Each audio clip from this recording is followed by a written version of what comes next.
মাসের শেষের দিকে প্রকৃতির নিয়ম অনুযায়ী এই মাস কাঠফাটা রোদ থাকার কথা, কিন্তু তা হচ্ছে না।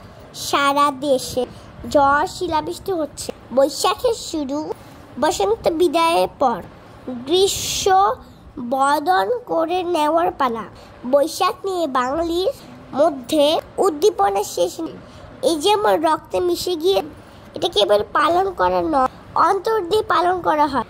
পহেলা বৈশাখ বাংলাদেশে এবং ভারতের পশ্চিমবঙ্গে নববর্ষের বিশেষ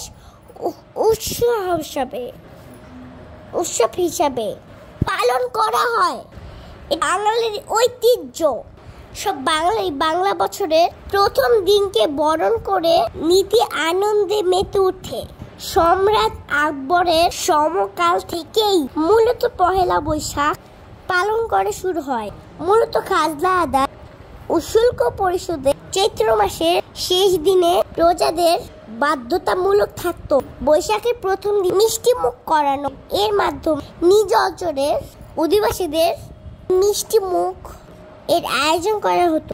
সেই সময় থেকে আজ পর্যন্ত বিভিন্নভাবে এর গুরুত্ব বৃদ্ধি পেয়ে বর্তমান বাংলার এক প্রাণীর উৎসব হয়ে উঠেছে। সেই জমিদারি নেই খাজনা আদায় করার আয়োজন। আজ কেবল উৎসব। বৈশাখের উৎসবে প্রাণ হলো ঢাকার রাস্তায় মঙ্গল শোভাযাত্রা।